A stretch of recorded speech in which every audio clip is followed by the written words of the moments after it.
अगर कोई भूत किसी व्यक्ति को पसंद करता है तो समझ जाओ वो व्यक्ति ना बहुत खतरे में है। ऐसा इसलिए है क्योंकि भूत निश्चित रूप से चाहेंगे कि वो व्यक्ति ना उनके जैसा हो, मतलब मर जाए। डरावना लगता है ना। दुनिया भर में ऐसे कई मामले हैं जिसमें से कुछ ही बच पाए हैं। अगर सवाल उठता है क्यों, तो इसका जवाब आज की घटना में देख लीजिए। हेलो दोस्तों, मेरा नाम अमन है। मैं आप सभी के मनपसंद यूट्यूब चैनल कहानी रंगमंच में आपका स्वागत करती हूँ। उम्मीद करती हूँ कि आप सभी अच्छे और स्वस्थ होंगे। इसी तरह की वीडियो देखने के लिए आप मेरे चैनल को सब्सक्राइब कीजिए और हाँ, बेल आइकन को दबाना मत भूलना ताकि आपको आने वाले वीडियो के नोटिफिकेशंस मिलते रहें। तो चलिए शुरू करते हैं आज का भयानक किस्सा। दोस्तों, आज का जो किस्सा है ये मुंबई मलाड का किस्सा है। ये जो किस्सा है ना 15 साल पुराना किस्सा है।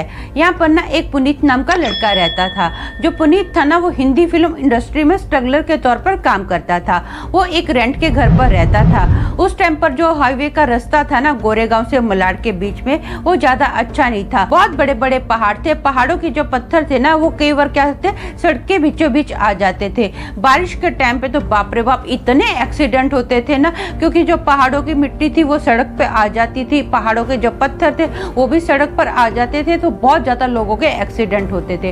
वैसे भी बहुत सारे जो पत्थर थे ना वो पहाड़ों से गिरते थे और रोड पर आ जाते थे। अचानक से जो पत्थर गिरेगा तो अभी सामने वाला बंदे का क्या होता था, धाड़ देने एक्सीडेंट हो जाता था। एक बार ना रात के 11 बजे का टाइम होता है। पुनीत अपने दोस्त की पार्टी से अपने हाईवे से निकल रहा होता है, अपने घर के लिए निकल रहा होता है। वो रोड पर अपना बाइक चला रहा होता है तो अचानक से ना पहाड़ से पत्थर गिरता है और पुनीत की बाइक के सामने आ जाता है। पुनीत धाड़ देने ब्रेक लगाता है, लेकिन वो क्या करता है, ब्रेक तो लगाता है लेकिन वो पत्थर से धाड़ देने टकरा जाता है। बहुत बुरे से पत्थर से टकराता है और सीधा जंप मार के ना दूर गिरता है। दूर गिरने की वजह से उसके हाथ की जो हड्डी है ना वो टूट जाती है। उसके पैर में फ्रैक्चर आ जाता है। बहुत सारी उसको चोटें लगती हैं। वो अपने एक दोस्त रोहित को फोन करता है और सारी घटना के बारे में बताता है। उसका जो दोस्त है ना रोहित, वो अपने साथ एक और दोस्त को लेकर आता है। ये दोनों क्या करते हैं, जो रोहित होता है ना ये पुनीत को डॉक्टर के पास लेकर जाता है और रोहित के साथ जो दूसरा लड़का आया था ना ये पुनीत की बाइक को गैरेज में छोड़ देता है ठीक होने के लिए।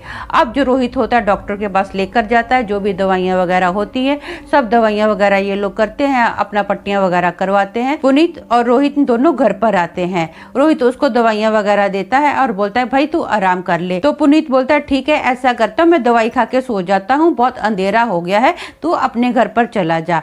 तो रोहित बोलता है ठीक है। रोहित बोलता है अगर तू चाहता है तो मैं यहाँ पर रुक जाता हूँ। पुनीत बोलता है नहीं नहीं नहीं, तो अपने घर पर जा, मैं एकदम सही सलामत हूँ। ये बोलता है ठीक है। अब ना पुनीत अपनी मम्मी को कॉल करता है और पूरी घटना के बारे में बताता है। उसकी मम्मी ये सुनकर बहुत घबरा जाती है। उसकी मम्मी बोलती है बेटा मैं अभी का अभी पूना से टैक्सी पकड़ती हूँ और तेरे पास आती हूँ। ये बोलता है हाँ मम्मी आप आ जाइए, मैं भी आपको बहुत मिस कर रहा हूँ। तो उसकी मम्मी बोलती है ठीक है। अब ना ये जैसे ही फोन रखता है, लगभग 2:30 बजे का टाइम होता है। अचानक से ना जोर जोर से कुत्ते और बिल्लियों की रोने की आवाज आती है। वो जोर जोर से चीख रहे हैं।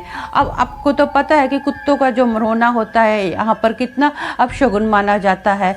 तो ये क्या करता है, खिड़की खोल के देखता है कि कौन से कुत्ते रो रहे इस वक्त। तो जैसे ही अपने बेडरूम की खिड़की खोल के देखता है ना, इसको एक भी कुत्ता वहाँ पर रोता हुआ नजर नहीं आता, ना ही कोई बिल्ली आती है नजर कि रो रही है। अचानक से सारा वातावरण एकदम शांत हो जाता है, लेकिन इसको अपने सामने एक सफेद कपड़े पहने हुए लड़की दिखाई देती है।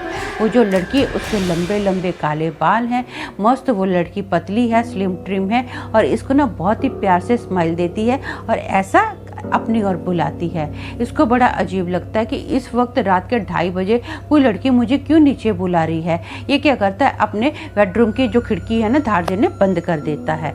अब खिड़की बंद करने के बाद तो ये धीरे धीरे चल के आता है और अपने बेड पर बैठने वाला होता है ना, तो अचानक से इसके घर की डोरबेल बजती है। ये सोचता है कि इतनी रात को मेरे घर पर कौन आया होगा। ये बहुत मुश्किल से लड़खड़ाता हुआ धीरे धीरे ना ये दरवाजे के पास जैसे ही जाता है ना, तो ये डोर व्यू से देखता है तो वही लड़की जो इसको नीचे खड़ी हुई दिखाई देती थी ना, अब इसके दरवाजे के बाहर इसको खड़ी ही दिखाई देती है।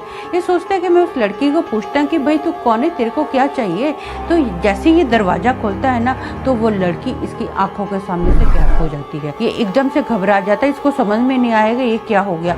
ये अपनी आंखों को मलता है, इसके जो चेहरे का कलर है ना पूरा पीला हो जाता है। ये डर के मारे फट से दरवाजा बंद कर लेता है। ये मन ही मन में सोचता है ये मेरा बहम नहीं है, वो लड़की सच में मेरी आंखों के सामने आई थी। पहले वो मुझे बेडरूम में दिखी, अभी मुझे ये अपना दरवाजे के बाहर दिखी है। उसने डोरबेल बजाई थी, तभी मैंने दरवाजा खोला था। ये सारी बातें ना अपने मन में ही ऐसा दोहराता हुआ ये हॉल में सोफे पे आके बैठता है। जैसे ही ये सोफे पर बैठता है ना, तो इसके पीछे ना 2 हाथ आते हैं जो इसके कंधों को पकड़ते हैं और धीरे धीरे वो जो हाथ है ना इसके मसाज करना स्टार्ट कर देते हैं। ये बहुत टेंशन में होता है, इसकी हिम्मत नहीं बनती है कि मैं पीछे पलट के देखूं कि कौन मेरे कंधों को दबा रहा है। लेकिन ये बहुत हिम्मत जुटा के जैसे ही अपनी मुंडी टर्न करता है ना, पीछे देखता है, तो वही लड़की जो इसको बाहर खड़ी हुई दरवाजे पर नजर आई थी, वो लड़की इसके पीछे खड़ी है। वो जो लड़की है ना उसकी आंखें पूरी लाल लाल है, उसका जो चेहरा है बहुत ही डरावना है, एकदम उसका चेहरा सफेद है। उसकी जो स्किन है ना जैसे मुर्दा लोगों की स्किन होती है ना, वैसे उसकी स्किन है। ये देखकर ये इतना डर जाता है, इसके मुंह से आवाज भी नहीं निकलती है और ये ना वहीं पर सोफे पर बेहोश हो जाता है। जब इसको होश आता है तो ये देखता है कि इसकी मम्मी और इसका दोस्त रोहित ना इसके पास खड़े होते हैं। ये देखकर अचानक से बोलता है, मम्मी आप इस वक्त? तो इसकी मम्मी बोलती है कि हाँ बेटा, मैं तो कब से आई हुई हूँ, मैं तो सुबह से तेरे दरवाजे की कब से बेल बजा रही थी, लेकिन तूने दरवाजा ही नहीं खोला। वो तो अच्छी बात है कि मेरे पास एक्स्ट्रा चाबी थी जिसकी वजह से मैंने दरवाजा खोला। जब मैंने दरवाजा खोला ना तो तुझे बेहोश पाया, तो मैं बहुत डर गई थी। मैंने फटाफट रोहित को कॉल किया और रोहित बेचारा भागा भागा आया। चलो हम लोग डॉक्टर के पास जाते हैं। तो वो बोलता है हाँ मम्मी डॉक्टर के पास जाते हैं। लेकिन इसके साथ जो भी रात को घटना हुई थी ना, ये सारी घटना रोहित को और अपनी मम्मी को बताता है। तो रोहित बोलता है आंटी जी ऐसा करते हैं, देखो डॉक्टर के पास तो चलेंगे, लेकिन मैं ना एक भूत निकालने वाले को जानता हूँ। मुझे लगता है ये जो बातें सारी बता रहा है ना, ये इसके ऊपर भूतनी का कुछ साया है, जिसकी वजह से इसका एक्सीडेंट हुआ। वो भूतनी इसके पीछे लगी और इसके घर तक आ गई। तो पुनीत की मम्मी बोलती है ठीक है बेटा, जैसा तू बोल रहा है ना हम लोग वैसा ही करेंगे। अब पुनीत को ना भूत निकालने वाले के पास लेकर जाते हैं। जैसे ही पुनीत उसके सामने बैठता है ना, तो पुनीत के अंदर से एक लड़की की आवाज आती है। वो जो आवाज है ना बहुत डरावनी है। वो लड़की बोलती है, मुझे ये बहुत पसंद है, इसे मैं अपनी दुनिया में लेकर जाऊंगी, इसे मैं हमेशा के लिए अपना बना लूंगी। अभी वो जो भूत निकालने वाला होता है ना, वो बोलता है कि नहीं ये पॉसिबल नहीं है, ये जिंदा है और तू मरी हुई है, तुझे तेरी दुनिया में वापस जाना ही होगा। भूत निकालने वाला झाड़ फूक करता है और उस भूतनी को पुनीत के शरीर में से निकाल देता है।